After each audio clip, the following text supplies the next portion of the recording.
Hello, how are we doing today? Very long and tough day, right? Hi students, my name is Amit Varidikilod. This is the channel जिसके ऊपर हम UPSC की studies करते हैं, जिसमें हम सिर्फ और सिर्फ एनसीईआरटी और स्टैंडर्ड बुक्स को पढ़ेंगे। इसके अलावा इसमें कोई नॉन रेलिवेंट कंटेंट नहीं होगा। But there will be some videos जो कि बेसिकली नॉन रेलिवेंट है and this is one of that, मतलब कि नॉन एकेडमिक कंटेंट है। लेकिन देयर आर सम थिंग्स जो कि आपकी लाइफ से पर्टिकुलरली रिलेटेड रहते हैं, आपकी एजुकेशन से रिलेटेड है। हम उनके बारे में एक डिस्कशन स्टार्ट करना चाहते हैं। Now there are two things which I wanted to discuss with you today. Now जब आप यूपीएससी की प्रिपरेशन करते हैं तो आपको लगता होगा कि उसके लिए इंटेलिजेंस जो है वो सबसे ज़्यादा ज़रूरी होती है। The IQ which you have is the most important point. However ये बात ध्यान रखना कि यूपीएससी का जो एग्जाम है it is more about the emotional perseverance than the intelligence. अगर कुछ इंटेलिजेंस के बावजूद अगर इमोशनली स्ट्रेंथ और इमोशनल रिजिलियंस नहीं है तो बेसिकली बहुत सारे बच्चे इस एग्जाम को क्लियर नहीं कर पाते हैं। सो कभी कभी आपने ये पढ़ा भी होगा कि emotional intelligence is basically more important than IQ। EQ is generally more important than IQ in the life success. Life के बीच में basically Richard Branson also is a billionaire. He says that the EQ is more important than IQ. मतलब कि emotionally intelligent होना ज़्यादा बेहतर है aspect of every life के अंदर then the IQ. Why EQ matters more than IQ in the workplace? ये specifically ये बात बहुत कॉमन सुनते होंगे कि EQ is more important even in the leadership. What matters is not the intelligence rather your emotional quotient. ये बात को हमेशा ध्यान रखना। सो यूपीएससी की जब भी प्रिपरेशन कर रहे हो तो your self awareness, your reputation, your social awareness and your relationship management, your stress management is more important factor of your studies, of your success, rather than just having certain kind of intelligence. ऐसा कोई doubt की बात नहीं है। There is obviously a necessity of the IQ। एक basic level of intelligence होनी चाहिए, तभी हम चीज़ों को पढ़ पाएंगे और तभी हम चीज़ों को समझ पाएंगे। हाउएवर आज का जो पर्पस था that was not particularly related to the EQ और द IQ। आज की जो डिस्कशन है वो बेसिकली सेल्स से रिलेटेड है। Now in recent times, in last 10 years और एटलीस्ट हमारे जो एजुकेशन सेक्टर है उसके अंदर बहुत ही ड्रास्टिक और रेडिकल चेंजेस आए हैं। What we call as the ed tech मतलब कि एजुकेशन टेक्नोलॉजी। सो जो एजुकेशन जो कि हमको स्कूल्स में, कॉलेजेस में, कोचिंग इंस्टीट्यूट्स में मिलती थी, that has translated into the technological domain also. यानी कि अब जो एजुकेशन का, जो शिक्षा का एक्सेस है वो आपको टेक्नोलॉजिकली भी एक्सेस हो जाता है। नाउ जनरली स्पीकिंग जो एडटेक का बूम था that started during the Covid times. Covid time में लॉकडाउन हो गए थे, उसकी वजह से सबके सब अपने अपने घरों पर थे। और क्योंकि पूरा का पूरा देश लॉकडाउन पे था तो जितने भी स्टूडेंट्स थे जो भी पढ़ना चाहते थे उन्होंने ऑनलाइन पढ़ाई स्टार्ट कर दी। So that was the promise of the edtech. Edtech ने एक प्रॉमिस किया कि जो क्वालिटी एजुकेशन होती है, यानी कि जो IIT IIM की एजुकेशन होती है, वो हमारा कोई भी बच्चा जो कि गांव में भी बैठा हुआ है सिर्फ और सिर्फ एक लैपटॉप या फ़ोन के सहारे उसको एक्सेस कर सकता है। Now that was a truly noble dream. ये बहुत ही प्यारा ड्रीम था। अगर शिक्षा जो कि बड़े-बड़े कॉलेजेस में, एलीट कॉलेजेस में जो कि बस कुछ हैंडफुल ऑफ स्टूडेंट्स को मिलती है, अगर वो गाँव के हर एक छात्र के पास पहुँच जाए, तो एक ट्रू इक्विटी और एक true equality of opportunity achieve की जा सकती है देश में। And this would actually ensure कि हमारा जो डेमोग्राफिक डिविडेंड है वो और भी ज़्यादा स्ट्रेंथन हो जाए।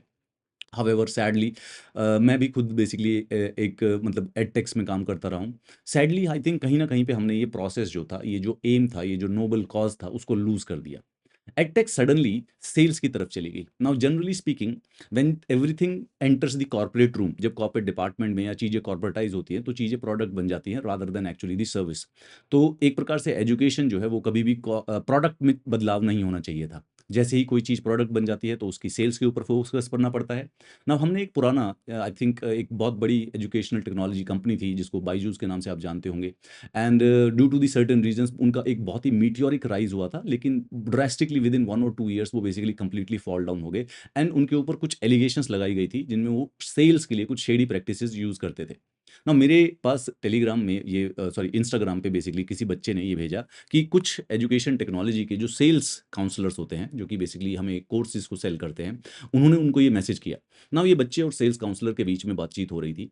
एंड बच्चा बोल रहा था कि सर मैम मैं अभी हेजिटेंट हूँ, अभी मैं खरीद नहीं सकता हूँ। But read the message that the person, जो सेल्स पर्सन था उसने मैसेज किया उस बच्चे को।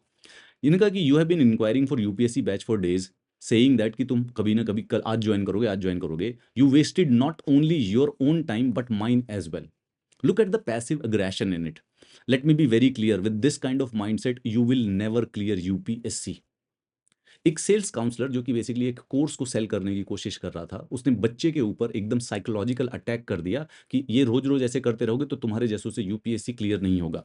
This exams demands commitment, discipline, seriousness, not empty words and the fake promises. UPSC is not for people who keep waiting for the right moment, it is those who take action. Now, if you can't take the first step, don't expect to reach the destination. Think seriously about what you want, because at this place, your dream will only remain a dream. ये इतना घटिया, इतना passive aggressive message जो कि उस बच्चे के ऊपर ही साइकोलॉजिकल प्रेशर डाल रहा है जस्ट बिकॉज कि उसने किसी एक पर्टिकुलर इंस्टीट्यूट का कोर्स नहीं लिया। नाउ ये जो जनरली ये जो सेल्स टैक्टिक्स हैं, ये जनरली एजुकेशन के अंदर नहीं होते थे। जब हम स्कूल्स में पढ़ते थे, तो कॉलेजेस में पढ़ते थे, तो कोई सेल्स पर्सन हमको कॉल करके बेसिकली हमें किसी जगह पर एडमिशन लेने के लिए या कोई कोर्स को बेचने के लिए नहीं कहता था। हाउएवर आज की जो रियलिटी है, समहाउ और the other, not all the institutes, क्योंकि मुझे पर्सनल एक्सपीरियंस जो है, मैंने अलक पांडे सर की कुछ वीडियोज़ भी देखी हैं, एंड मेरे जितने भी दोस्त जो पीडब्ल्यू में जॉब करते हैं, उन्होंने बताया कि सर वहाँ पर जो है वो स्टूडेंट फोकस है। There is no doubt about it कि सेल्स डिपार्टमेंट होता है, बच्चों को कॉल्स जाते हैं कोर्सेज़ को जॉइन करने के लिए। However main focus is not कि बेसिकली कोर्स जॉइन कर लो, मेन फोकस इज़ दैट कि स्टूडेंट की नीड और स्टूडेंट की डिमांड को बेसिकली समझा जाए।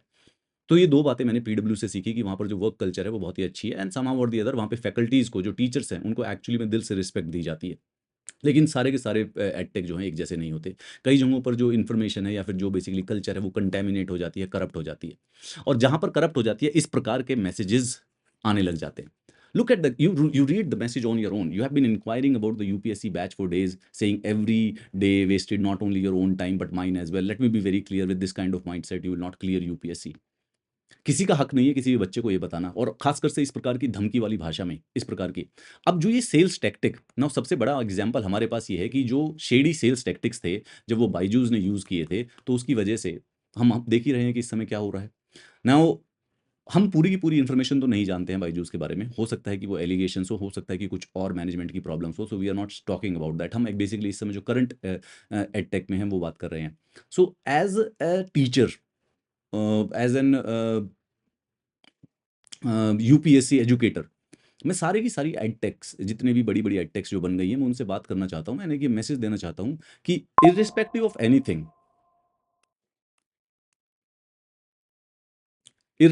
एनीथिंग, कम से कम नहीं तो हमें ये कोशिश करनी चाहिए कि हम स्टूडेंट को प्रोडक्ट ना बना के, और प्रोडक्ट भी बनाना हो तो इतनी बुरी तरीके से उनके ऊपर साइकोलॉजिकल मैनिपुलेटिव अटैक नहीं करने चाहिए। अगर हम ऐसा करते रहे, तो पूरा का पूरा जो एडटेक का जो ड्रीम है, वो कहीं न कहीं पर फॉल डाउन हो जाएगा, एंड इससे लॉस होगा तो सिर्फ़ और सिर्फ़ स्टूडेंट का। At the end of the day edtech कुछ ना कुछ इंपॉर्टेंट चीज़ अचीव कर रहा है, और एजुकेशन एक्चुअली में उन गाँवों में, उन जगहों पर, उन टाउन्स में पहुँची है जहाँ पर बेसिकली पहले एक्सेस नहीं था। अच्छे-अच्छे जो टीचर्स जो कि सिर्फ़ और सिर्फ़ दिल्ली में या मुंबई में या पुणे में या फिर बैंगलोर में ही अवेलेबल होते थे, the students can actually study from them sitting at their home. Now इस प्रकार की जो ये शेडी टैक्टिक्स होते हैं, ये जो टैक्टिक्स हैं, बच्चे को ज़बरदस्ती मैनिपुलेट करके, उसके ऊपर साइकोलॉजिकल प्रेशर बना के, उसको टॉर्चर करके, उसको थ्रेट करके, उसकी सेल्फ वर्थ के ऊपर क्वेश्चन करके कि तुम्हारा तो पेपर ही नहीं निकलेगा, तुम तो जानते ही क्या हो, तुम्हारे अंदर तो कुछ है ही नहीं, तुम्हारे जैसे लोग तो मतलब look at this, what kind of a message is this? ये सैड बात है कि अगर हम ये किसी भी प्रकार से, अगर ये हमने बेसिकली अलाउ कर दिया, तो वी विल डेफिनिटली बी एन्श्योरिंग कि हमारा जो एजुकेशन का या एडटेक का जो ड्रीम था, वो बेसिकली कहीं न कहीं पर अभी भी कॉर्पोरेटाइज़्ड और प्रोडक्टाइज़ तो हो चुका है, परंतु let's not lose the sight of the student, right? Am I right? I think so. Now इस पे बच्चे ने बेसिकली जवाब दिया कि भाई ये क्या बात है कि एजुकेटर्स तो मैम नहीं, नए नहीं होंगे। I know my right time doesn't mean that your coaching is starting. जब कोचिंग का 26 मई को कोर्स है तो जरूरी नहीं है मेरा भी 26 मई का हो। May be time is not from May, I know my preparation, you don't know. Very respectful throughout, I didn't know what asking for a course if a waste of counselor time. I know where I stand, I know where my preparation is. बच्चे ने जवाब देने की कोशिश की, लेकिन it affects, you know that negativity affects. तुम्हारा तो होगा ही नहीं, तुम्हारा तो होगा ही नहीं। Only reason I didn't join was there counsellor because it is a business of education. You are not just selling a course और product, it's a life decision. ये काफ़ी सैड बात थी यार। मुझे जब ये मैसेज आया तो पर्सनली मुझे भी लगा कि मतलब be whatever we may, and कुछ भी बात हो, पर किसी को भी इस प्रकार के सेल्स टैक्टिक्स नहीं नकारने चाहिए। तो बच्चों, मैं आपको कहना चाहता हूँ कि एडटेक जो होती है, हमारे एडटेक के जो क्या नाम है, ऑर्गेनाइजेशंस होती हैं, वो आपको स्टूडेंट्स को कॉल करती हैं, आपको अवेयर करने के लिए, आपको कोर्सेज़ के बारे में बताने के लिए और आपकी नीड और डिमांड को जानने के लिए। लेकिन कभी भी किसी के प्रेशर में आके, किसी के भी गलत सेल टैक्टिक के प्रेशर में आके आपको कोई भी कोर्स जॉइन करने की ज़रूरत नहीं है। It's your money, it's your time, आप अपना समय ले सकते हो, आप सोच सकते हो, आप देखिए कि कहाँ पर बेसिकली स्टूडेंट्स का फोकस है, कहाँ पर बेसिकली सिर्फ और सिर्फ सेल का फोकस है। उसी इंस्टीट्यूट में जाइएगा जहाँ पे student is the central point, generally speaking. तो जल्दबाजी में और किसी के खासकर प्रेशर में, और कोई आपको नहीं बता सकता कि आप पेपर नहीं कर पाओगे, अरे कोई भी ऐसा मैसेज करके व्हाट्सएप पे आपको बोल दे, तो किसी की कोई खास सुनने की ज़रूरत नहीं है। This was the purpose of this discussion. बाकी ऐसे रिलेटेड जो इश्यूज़ हैं, will try to raise more such issues related to the corruption in the edtech at this moment. अगर आपके पास भी इस प्रकार के कोई एक्सपीरियंसेस हैं, तो इस वीडियो में जो कमेंट के नीचे हैं, आप मुझे ज़रूर बताइएगा, मेरे साथ शेयर कीजिएगा। नहीं तो मेरे साथ इंस्टाग्राम पे आप मुझे अपने स्क्रीनशॉट्स भेज दीजिए। I will try to raise the points. मैं उन इश्यूज़ को रेज़ करके बेसिकली एटलीस्ट नहीं तो हम अवेयरनेस बढ़ा सकते हैं बच्चों के बीच में कि इस प्रकार के थ्रेट्स और इस प्रकार के मैनिपुलेटिव साइकोलॉजिकल ट्रिक्स जो हैं, वो एक 21 साल के 22 साल के बच्चे पे जो कि प्रिपरेशन करना चाहता है, उनके ऊपर नहीं खेलने चाहिए।